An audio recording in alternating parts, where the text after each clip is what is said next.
Bonjour à tous et à toutes. Merci beaucoup Grégor pour cette présentation flatteuse. Merci beaucoup à toute l'équipe de WizEvent de m'accueillir à nouveau aujourd'hui. C'est toujours un plaisir. Alors effectivement, je vais vous parler de gestion de foule et de sécurité, qui est mon domaine d'expertise, à la fois expertise pratique et expertise académique, puisque je travaille effectivement pour le Paléo Festival d'une façon très opérationnelle et également en lien avec l'École Polytechnique Fédérale de Lausanne et l'Institut que j'ai créé, Issue, sur un mode un peu plus conceptuel. Alors ce que je vais vous proposer aujourd'hui, en fait, c'est de parler de sécurité, S comme sécurité, finalement de se poser des questions sur des choses qu'on questionne peut-être pas. J'ai une formation de sociologue et les sociologues sont assez énervants pour ça. C'est des gens qui commencent à se poser des questions quand les autres arrêtent de se poser des questions. Donc questionner les évidences, ça fait partie un peu de ma formation. Et du coup, j'en ai fait aussi une façon de penser les enjeux à l'échelle de ma pratique. On va parler de sécurité, on va parler de qui prend en charge les questions de sécurité. Comment est-ce qu'on peut les penser aujourd'hui à l'échelle de grands événements, notamment événements sportifs, mais vous verrez que j'essaierai d'avoir un propos un peu plus large. Comment est-ce que finalement aujourd'hui on doit faire évoluer, on est en train de faire évoluer les approches de sécurité événementielle pour les intégrer beaucoup plus à un processus de service à l'échelle de l'organisation des événements. Alors je commencerai avec une introduction sur... retour sur un événement marquant. Cet événement marquant, c'est le match au Stade de France le 28 mai 2022, finale de la Champions League entre le Real Madrid et Liverpool. Pourquoi revenir sur cet épisode ? Parce que je pense qu'il y a toujours des choses intéressantes à apprendre de situations d'échec ou de situations difficiles, et celle-ci en était une objectivement. Vous avez tous, comme moi, assisté aux débats publics qui ont suivi cette rencontre, aux questions qui ont été posées, aux controverses aussi, à la fois sur les causes de cet échec ou que certains ont désigné comme un fiasco, et aussi les conséquences politiques de cette situation. Les supporters anglais considèrent que dans cette situation, le service n'était pas à la hauteur, ils considèrent qu'ils ont été maltraités. Pour être en contact beaucoup avec le monde anglo-saxon sur les questions de sécurité, il y a eu une grande incompréhension et une grande frustration en fait, sur la façon dont la situation a été gérée, notamment par la police française. Une situation d'ailleurs qui a été... commenté, validé, étudié et documenté dans un rapport du Sénat très rapidement après les faits. Ce rapport est donc publié le 13 juillet 2022 et pointe des défaillances imputables à la billetterie et au plan de mobilité des supporters. Une organisation de la sécurité par les pouvoirs publics qui a négligé ces mêmes supporters. Un dispositif rigide et fragile qui aboutit à un usage de la force qui a choqué l'opinion publique française et internationale. Je reprends là en fait les têtes de chapitre de ce rapport du Sénat. Et puis un échec organisationnel, des erreurs insuffisamment reconnues et analysées par les pouvoirs publics. Un certain nombre de recommandations, 15 recommandations sont formulées dans ce rapport. J'en ai isolé 5 qui me semblaient particulièrement intéressantes à commenter. La première recommandation, elle concerne les voies d'accès au stade, les cheminements pour faire arriver les supporters, les difficultés en termes de gestion des flux, la gestion aussi du filtrage entre les personnes sans billet et les personnes qui avaient disposé d'un billet. Sans rentrer dans tous les détails, ces recommandations qui concernent l'accessibilité, qui concernent la doctrine d'emploi du gaz lacrymogène, donc comment est-ce qu'on gère une situation dégradée où la foule paraît hors de contrôle ou paraît en situation problématique. Finalement, la recommandation 13, elle résume un petit peu tout, c'est changer de regard sur les supporters, changer de regard sur les enjeux, instaurer un dialogue qui est finalement la fonction première, la communication d'une gestion de foule, d'une gestion intégrée de la foule, les Anglais parlent de crowd conditioning. Comment est-ce qu'on conditionne la foule? Comment est-ce qu'on la met dans de bonnes dispositions? Je pense que finalement, les leçons à tirer de cette expérience, au-delà des polémiques ou des controverses, c'est une approche aujourd'hui en matière de gestion de foule qui n'est axée que sur une vision négative de la foule, prend le risque d'aboutir à ce type d'échec. Suite à cet épisode, évidemment, l'horizon d'attente concernant les Jeux Olympiques était particulièrement négatif, voire anxiogène.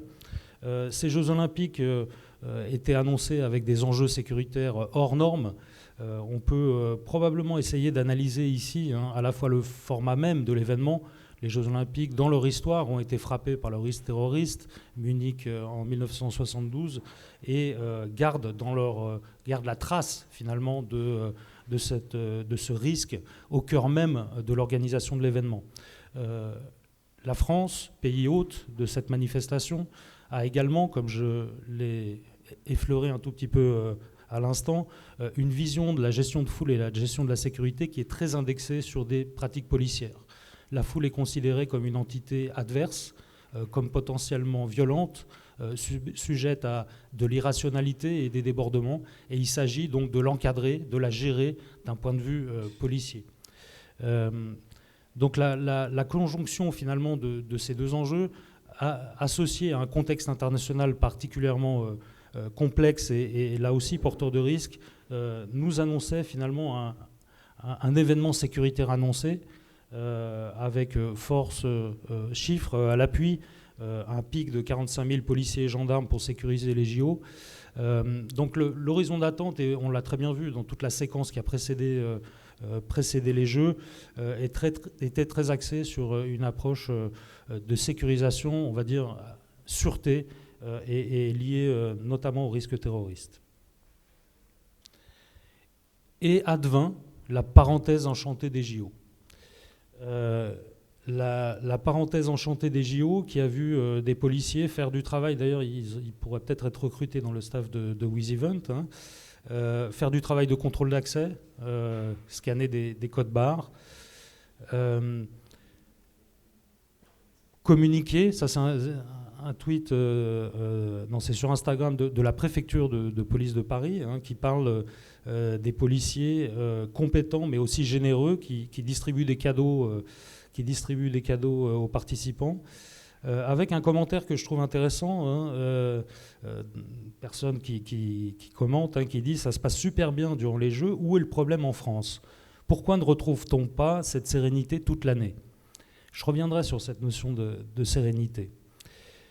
Et puis, voilà, des policiers qui se permettent de répondre à l'invitation de cette supportrice mexicaine et de danser avec elle. Donc une foule enthousiaste, une police souriante. J'ai cherché des images de police souriante sur Google en lien avec les JO. J'en ai pas trouvé beaucoup, mais j'ai trouvé cette séquence qui a fait évidemment beaucoup parler d'elle. Donc un décalage fort finalement entre l'horizon d'attente négatif de cet événement sécuritaire annoncé et ce bilan positif constaté par tous, un climat urbain favorable qui permettait la réussite de la manifestation. La question qu'on peut se poser, c'est quel sens donner à ce décalage? Comment est-ce qu'on peut avoir deux événements majeurs, sportifs, deux épreuves en matière de sécurité et d'accueil, deux horizons d'attente fixés de façon négative et qui aboutissent dans un cas à un échec et dans l'autre cas à un succès. Quel sens donner à ce décalage? Et pour ça, je ferai rapidement un petit détour par la théorie, par la philosophie notamment, avec cet ouvrage de Frédéric Gros, philosophe, qui thématise donc le principe sécurité. Et la première chose qu'il dit, c'est que nos sociétés aujourd'hui se pensent de plus en plus au travers des enjeux de sécurité. On en fait tous l'expérience quotidienne. On est dans des sociétés qui ont de plus en plus peur, où les risques semblent de plus en plus envahissants, où la menace de toutes sortes nous entoure, génère aussi des actions, des mesures de protection. Donc on est sur nos sociétés qui n'ont finalement à la fois jamais été aussi évoluées, n'ayant jamais autant disposé de ressources pour gérer les problèmes qui sont posés à l'échelle collective et qui sont de plus en plus crispées, voire angoissées par les questions de sécurité. Et il rappelle que finalement, étymologiquement et à l'origine, la sécurité, c'est plutôt positif. La sécurité, c'est un état de quiétude dans le chaos du monde. C'est une sérénité d'esprit. Sénèque parlait de l'image du philosophe, le sage, dans le chaos du monde, dans le déchaînement des événements, qui arrive à garder sa lucidité, sa sérénité. L'état de sécurité, c'est cet état de sérénité. Et la question, c'est finalement comment est-ce qu'on en est arrivé là? Qu'est-ce qu'on a perdu en route? Et comment essayer de retrouver le vrai sens de la sécurité? De façon plus actuelle ou plus incarnée, Stéphane Juguet, Stéphane Chevrieux et Dominique Boulier, dans un ouvrage qui s'appelle Événements et sécurité, parlent de la sécurité comme climatisation. Appliquée aux événements, en gros, nos dispositifs événementiels sont des dispositifs de montée en température. On veut que l'ambiance soit chaude, on veut mettre le feu, on veut tout faire exploser. Donc on est sur une intensité, une température élevée. Et finalement, un dispositif d'accueil et de sécurité, son objectif, sa vocation, c'est pas de frustrer et de finalement générer des chocs thermiques par rapport à cette température, c'est d'accompagner, c'est de réguler, c'est finalement de climatiser, de garder la température élevée, mais de la maintenir tout de même pour que tout le système n'explose pas. Donc il y a une part de débordement inhérent à tout événement. Ce qu'il faut essayer de traquer, c'est le basculement vers l'accident, le basculement vers la violence. Ça suppose vraiment d'avoir une vigilance de tous les instants, de veiller sur les fêtards comme le lait sur le feu, c'est l'expression qu'ils utilisent. Et puis ça suppose des savoir-faire spécifiques qui aujourd'hui sont très peu valorisés. On valorise beaucoup la sécurité axée sur la gestion des troubles, la gestion de l'ordre public. On valorise peu une sécurité événementielle qui pacifie, qui maintienne un état de sécurité, voire même un petit peu d'insouciance à l'échelle de nos événements. Finalement, ce qui se joue là, c'est la différence que les Anglais ont thématisée depuis déjà une trentaine d'années. Je vous donne ici une citation d'un auteur qui s'appelle Alexander Berlonghi, qui a écrit en 1993 pour pointer la différence entre le crowd control et le crowd management. Le contrôle de la foule, c'est une mission de police, c'est une mission réactive par rapport à des intentions négatives, des heurts. On est sur le maintien de l'ordre, on est sur l'arrestation, on est sur des missions policières. Et ce qui thématise, il dit, en fait, bien sûr, ça c'est utile dans des situations dégradées, mais avec le développement d'approches autour du crowd management, de la gestion de foule, qui vise à faciliter l'expérience des participants, qui vise à accompagner ce processus, on arrive à anticiper et à gérer quasiment tous les problèmes liés à la gestion de foule. Donc on est vraiment sur un complément, quelque chose qui est de l'ordre beaucoup plus de l'anticipation, de la planification, là où le contrôle de la foule est beaucoup plus réactif. Et le crowd management, c'est la compétence des organisateurs d'événements. C'est ce que les organisateurs d'événements doivent développer pour accompagner leur processus d'organisation, faciliter la bonne expérience de leurs visiteurs ou de leurs spectateurs et jouer leur rôle, assumer leurs responsabilités vis-à-vis de la gestion de la sécurité. Et on voit bien comment, du coup, on a deux perspectives qui s'équilibrent et qui ont vocation à travailler ensemble. Donc il ne s'agit pas d'opposer l'un à l'autre, mais de voir comment l'un peut faciliter aussi l'objectif commun.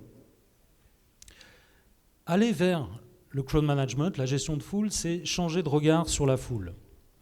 Changer de regard sur la foule, si je vous parle d'une foule sportive et de problèmes de sécurité, probablement que c'est ce type d'image que vous allez avoir en tête. Une foule violente, une foule qui déborde, le hooliganisme, la confrontation. On ne voit pas sur cette image quel est le vis-à-vis. Est-ce que c'est des supporters adverses? Est-ce que c'est la police? Mais évidemment qu'on fonctionne tous comme ça. On a des images qui nous viennent en tête. Donc, alors voilà, comment faire du crowd management? Comment ne pas tomber dans la répression par rapport à des situations comme celle-là? Pour répondre à cette question, il faut aller vers des définitions et un regard. La définition de la foule que je vous donne ici, elle vient de Ross Challenger et de son équipe. Et elle parle d'un rassemblement de personnes, évidemment, dans un lieu donné. Donc il y a une notion de temps, il y a une notion d'espace à disposition, de densité. Et la dernière partie, elle est plus psychologique sur le comportement collectif. Elle nous dit, en fait, ces individus qui sont principalement des étrangers les uns aux autres vont se sentir unis par une identité commune et vont être par conséquent capables d'agir de manière socialement cohérente. Ça ne veut pas dire qu'on ne va pas trouver ça immoral, ça ne veut pas dire qu'on ne va pas trouver ça stupide ou futile. Ça veut dire que pour les personnes dont on parle, ça a du sens. Il y a une cohérence, c'est socialement cohérent d'agir de cette façon-là. Finalement, on a les deux faces d'une même pièce. Quand on parle d'un concert et qu'on dit l'artiste a trouvé son public, on parle finalement d'une foule qui s'est transformée en public, d'une foule d'individus qui étaient en situation de coprésence, peut-être indifférents les uns aux autres, et qui, à un moment donné, parce qu'il se passe quelque chose, vont avoir un sentiment non plus seulement de coprésence, mais de coexistence, d'appartenance à un groupe qui est celui donc, de ce public rassemblé devant une scène. Donc là, on est sur un versant positif, mais en même temps, l'intensité de l'expérience, l'émotion, l'effervescence d'une foule devant une scène peut aussi être dangereuse. On peut avoir des mouvements de foule, on peut avoir des gens qui tombent, on peut avoir des conflits qui sont générés. Donc c'est finalement le moment où la foule se transforme en public, où on réalise le plus cette attente, qu'il se passe quelque chose, c'est pour ça qu'on vient assister à un spectacle, que le niveau de risque est le plus élevé. Si on prend un contexte complètement différent, je mets ici une photo des Gilets jaunes, juste pour revenir sur les deux faces de la même pièce. Des gens rassemblés qui ne se connaissent pas, ils ne sont pas dans une relation familière, mais dans la situation vont se trouver unis par un sentiment d'appartenance commune à un destin commun. Des manifestants, et en particulier le cas des Gilets jaunes est intéressant parce que c'est des manifestants qui n'ont pas l'habitude de manifester, qui n'ont pas l'habitude de l'action collective, d'occuper le pavé, comme on dit, et qui se retrouvent confrontés à une entité policière qui les traite comme un tout unifié, potentiellement violent. Il y a un phénomène de solidarisation. Et ça, ce n'est pas moi qui le dis, c'est en fait les théories, nouvelles approches de théories psychologiques de la foule. Je prendrai un exemple ici de Stephen Reicher, qui est un chercheur anglais qui a développé un modèle qui est celui de l'identité sociale partagée.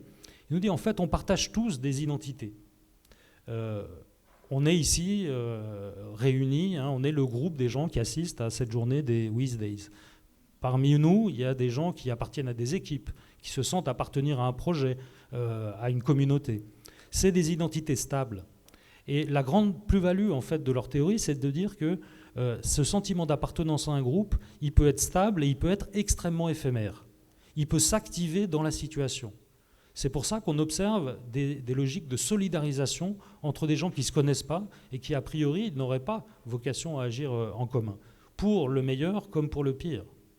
Ils peuvent tout à coup se révéler comme étant le meilleur des publics, comme la pire des meutes. C'est finalement le même processus qui est enclenché. Parce que quand on se sent appartenir à un groupe, on est davantage susceptible de faire confiance aux membres du groupe, de s'influencer, de partager des objectifs, de s'attendre à recevoir du soutien et de la solidarité des uns aux autres, de se sentir en sécurité, de se sentir fort. Donc la conclusion de ces approches, de ces psychologues, c'est de dire que finalement l'action de la police a une importance fondamentale sur les dynamiques de comportement collectif. Et que si la police traite tous les membres de la foule comme dangereux et agit contre elle en conséquence, on est davantage susceptible d'avoir une solidarisation, une cohésion contre ce traitement qui est perçu comme hostile. Je vous ai fait un schéma pour essayer de vous expliquer. Si partant d'un sentiment de frustration, je prends l'exemple du Stade de France, les portes sont fermées, les gens attendent, etc. Il n'y a pas de communication de la part de la sécurité, de la part de la police. Vous n'avez pas besoin de comprendre, ce qu'il faut c'est obéir. Maintenant c'est comme ça. Il y a un sentiment de manque de respect, de manque de reconnaissance qui va augmenter le niveau d'agressivité, le niveau de solidarisation et aboutir avec une forte probabilité de conflit. A contrario, la communication, les marques de respect génèrent de la confiance dans le staff et alimentent la baisse de l'agressivité et la désolidarisation avec les fauteurs de troubles. Et dans le meilleur des cas, on arrive à un sentiment d'appartenance commune entre la sécurité, même la police, et les visiteurs. Ils sont là pour moi, ils sont là pour me protéger, ils sont là pour faciliter mon expérience. Donc s'ils me disent d'agir comme ça, c'est pour mon bien et donc je vais m'y conformer. C'est ce que les Anglais appellent la compliance, crowd compliance, une foule qui se conforme aux instructions qui lui sont données. Et le changement de paradigme, il est là. Finalement, au lieu de penser tous les membres de la foule comme potentiellement violents, si on partait de l'idée que cette foule, elle est majoritairement pacifique. Et si on essayait d'éviter la contagion liée à cette solidarisation, en étant permissif envers la majorité, ce qui n'empêche pas de traiter les cas individuels. Les Anglais se sont rendus compte, par exemple, que la visibilité du staff de sécurité, la façon dont il se présente à la foule est importante.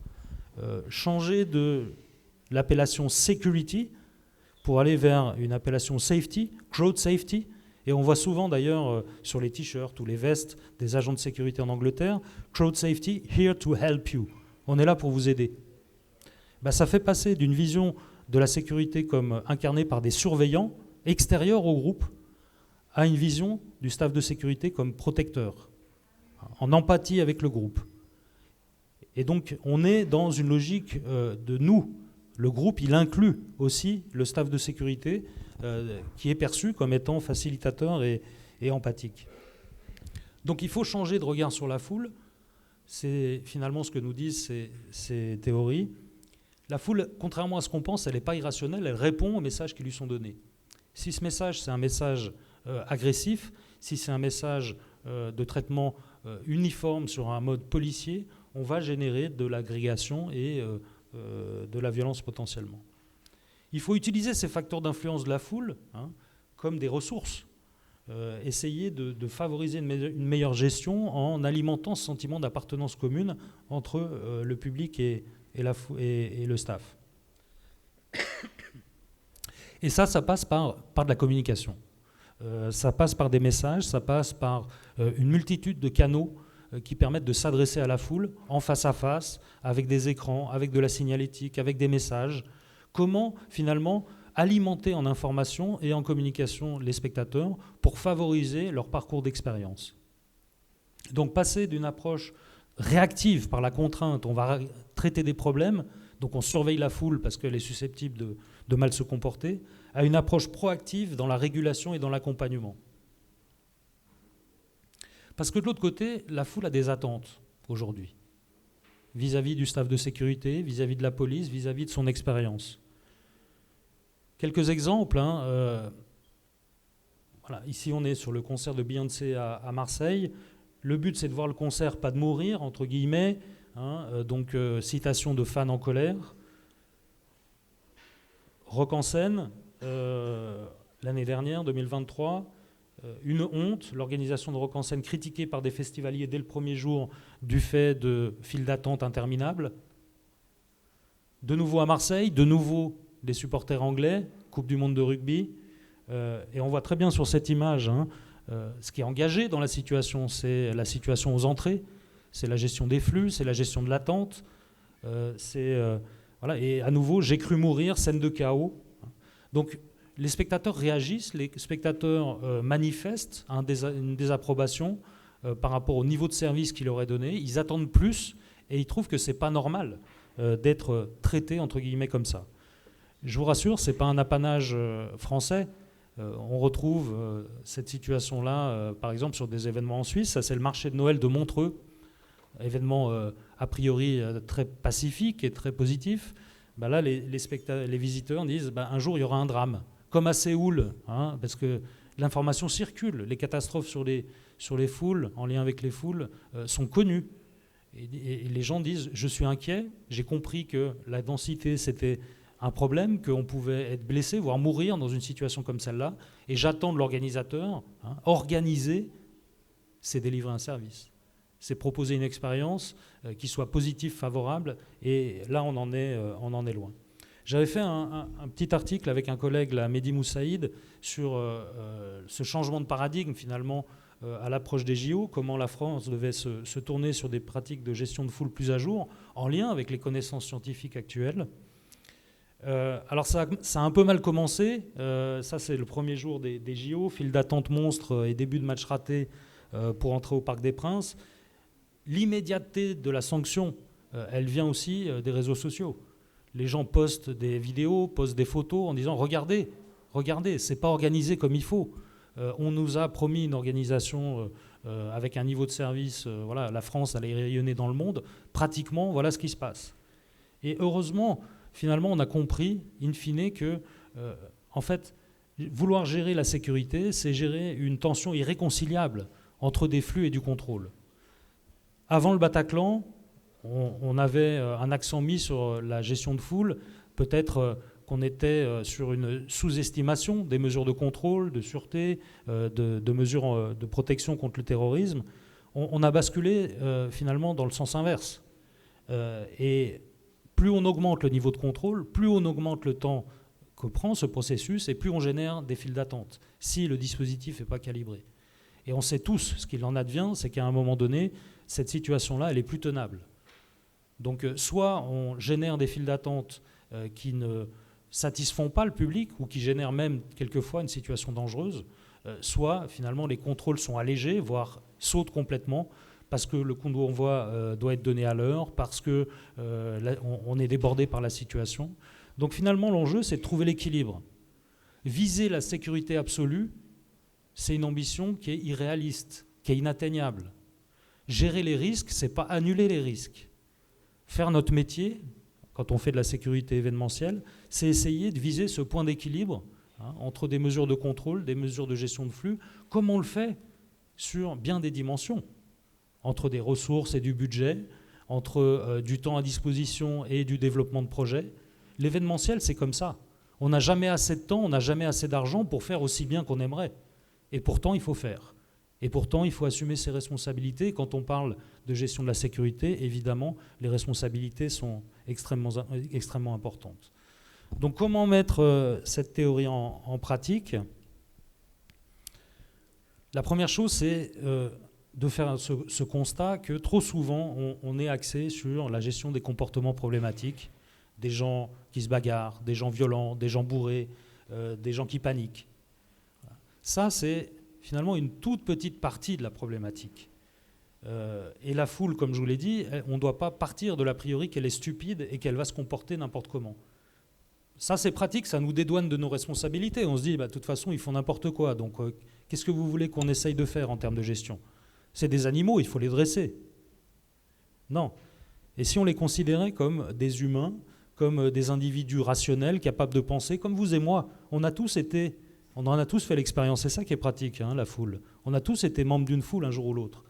Se mettre à la place du spectateur, essayer de comprendre dans quelle situation il est, quelles sont ses attentes, quelles sont aussi ses aspirations en termes d'expérience et de service.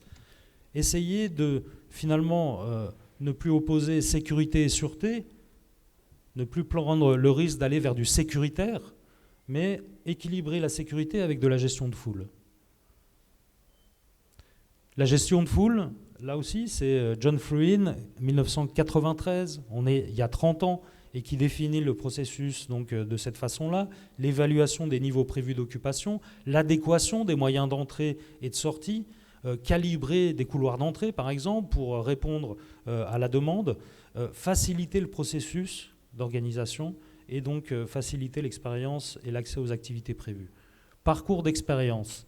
Ça, c'est une slide de Kat Steinberg de la FIFA qui dessine l'ensemble du parcours de spectateurs qui viennent assister à un match de foot. L'expérience, elle ne commence pas aux portes du stade, elle commence avant, voire même bien avant, au moment où les gens achètent un billet. Ils sont mis en contact avec l'organisateur et il se passe quelque chose en termes d'engagement réciproque, en termes d'information, en termes de conditionnement dont je parlais. Et puis, ça ne se termine pas à la fin du match. Le retour chez soi, il est important. C'est le dernier bout de l'expérience, c'est celui qui sera marquant, dont on va se rappeler. Et aujourd'hui, les organisateurs pensent encore beaucoup trop les enjeux aux limites de leur porte. Et s'agissant de la sécurité, on dit oui, l'intérieur c'est nous, l'extérieur c'est la police. Ça ne tient plus, ça. Ça ne tient plus par rapport au parcours d'expérience et ça ne tient plus du fait de la typologie des risques qu'on a à gérer. Quand on gère du terrorisme, on ne gère pas du dedans et du dehors, on gère de l'entre-deux. On gère de la zone X, comme disent les Anglais, de la zone extérieure, c'est là où se concentrent tous les dangers. Et c'est là où il faut se poser le plus de questions et collaborer de la façon la plus efficace. Si on s'intéresse au profil d'arrivée, hein, évidemment, les transports sont importants. Si le public arrive dans des transports bondés, ne trouve pas sa direction ensuite pour se diriger vers le stade, tourne 3 fois autour du stade pour trouver la bonne entrée, puis on le renvoie en disant c'est par là, c'est par là, c'est par là, et puis que enfin il arrive devant la porte, qu'on scanne son billet, qu'on lui fait une palpation de sécurité en lui faisant la gueule et en lui disant que son parapluie il rentrera pas, là on a une première onde négative qui rentre. Et vous multipliez cette onde négative par 50 000, vous avez déjà un problème. Vous voyez la logique, hein, c'est de dire comment analyser finalement l'ensemble du parcours, comment analyser les dimensions d'accessibilité, dans quelle direction les gens arrivent, quels espaces sont utilisés, quelles sont les périodes de temps, quel est le profil aussi. Est-ce que les gens vont arriver tôt, vont arriver tard? Ça change aussi. Ça, c'est une référence à Keith Steele, qui est un des grands experts en matière de gestion de foule, et qui dit finalement, c'est assez simple, c'est mathématique. Il est mathématicien, lui. Il faut adapter la demande à la capacité à la demande. Et la demande, c'est le nombre de gens qui arrivent. Et il y a plein de facteurs qui vont expliquer finalement le profil d'arrivée. Si on prend le nombre de personnes et le temps qui passe, hein, pour un match de foot, on va avoir un flux qui arrive sur la fin du processus. Sur un concert avec un public fan, on va avoir beaucoup de monde avant l'ouverture des portes. Et donc le besoin de ressources est différent. Le calibrage va être différent. Le réglage de mon système va être différent. Donc pensez comme si cette courbe était plate, avec des ressources constantes durant tout le processus, c'est générer des files d'attente, c'est générer une mauvaise gestion à l'entrée et c'est générer de la frustration, voire de l'agressivité de la part de la foule. J'ai encore combien de temps, Grégoire? Parce que Ok. Je voulais mentionner cet exemple là, du concert de Taylor Swift au Brésil.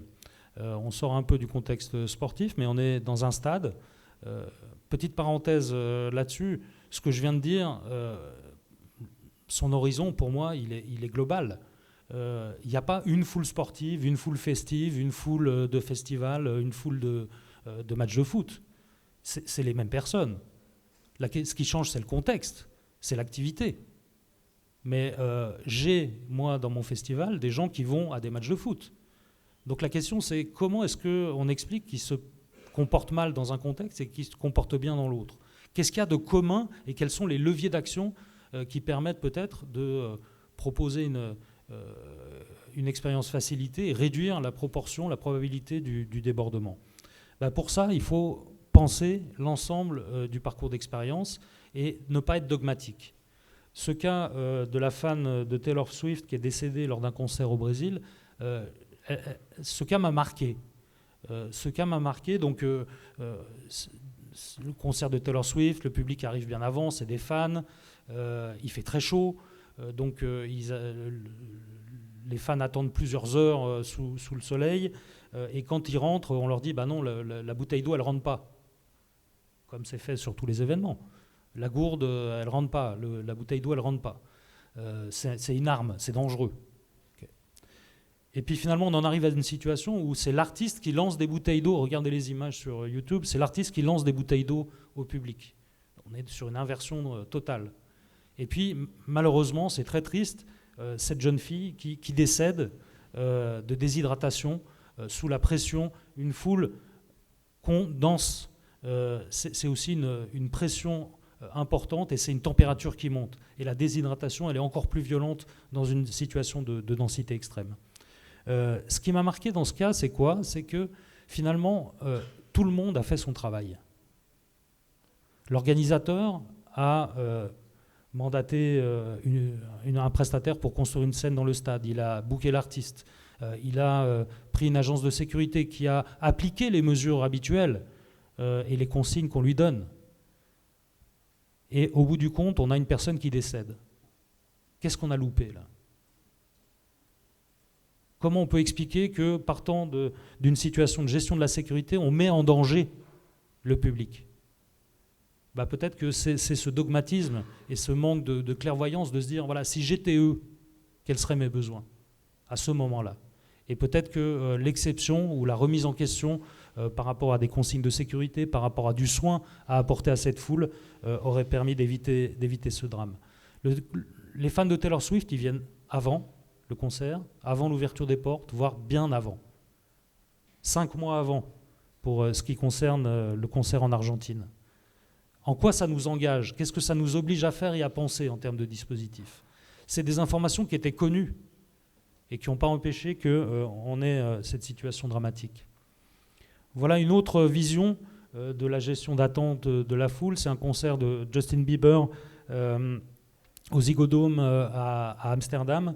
Vous voyez ici une configuration complètement différente de gestion de foule. On voit des barrières, on voit des enclos, on voit du staff de sécurité.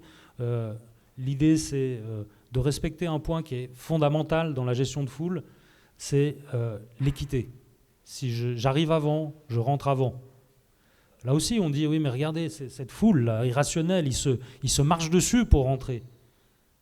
C'était à nous de garantir l'équité. C'était à nous de garantir qu'il n'y ait pas cette compétition, que ceux qui sont arrivés en premier rentrent en premier dans le stade. Et donc, ça prend de la place, ça prend du temps, ça mobilise du personnel, c'est très complexe en termes de coordination, mais c'est le service probablement attendu par rapport aux enjeux de ce type de concert. Donc la gestion de foule, c'est toujours du sur-mesure. La sécurité événementielle, un événement ne sera jamais comme un autre. Le public va changer, la salle va changer, les enjeux vont changer, et il faut adapter le service et adapter les stratégies. Et comme dans tout processus de gestion, on n'est pas juste on va improviser, on a une bonne équipe. On planifie, on réfléchit, on organise, on forme, on recrute, on dirige, on coordonne, on évalue, est-ce qu'on a été bon ou pas ? Est-ce que le feedback il est correct de la part des spectateurs ?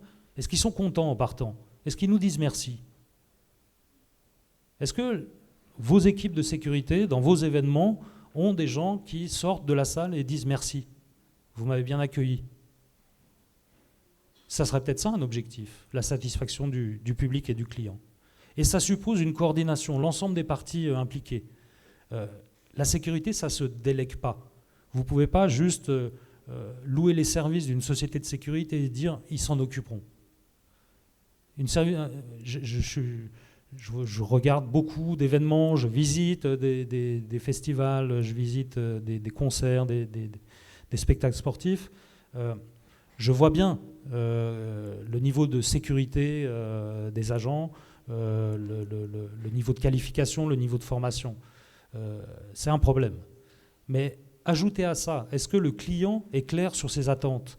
Est-ce qu'il a exprimé un objectif, un code de conduite, un niveau de service attendu ? Il est en droit de le faire, c'est lui qui paye.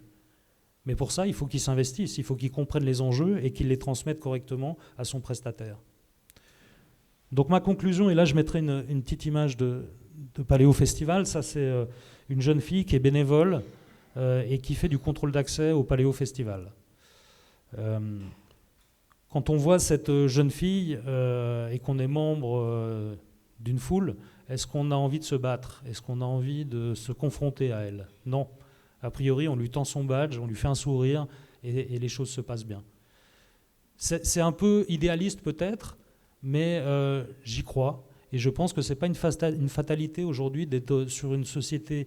On est dans une société, comme j'ai dit, anxieuse et tendue. Peut-être que les événements peuvent, par un savoir-faire, par une bonne pratique en matière de gestion de foule, proposer une expérience et un monde qui est un peu moins moche que le monde d'habitude. Donc le chemin, il est plus compliqué, il faut se poser des questions, il faut probablement évoluer, et pas continuer à finalement faire comme d'habitude parce que c'est comme ça qu'on fait, s'ouvrir à l'expérience, s'ouvrir aux autres et aller vers peut-être un nouveau modèle de la sécurité événementielle, sortir d'une doctrine policière de la sécurité événementielle, aller vers une dimension de service, prendre en compte le parcours d'expérience, savoir à qui on s'adresse, quel est le profil de la foule, ses attentes, et puis anticiper les problématiques pour les traiter de façon proactive. Et puis je finirai par cette image de la vasque, pour boucler avec les JO. La vasque, objet magnifique, attractivité forte, plus que ce qui était attendu.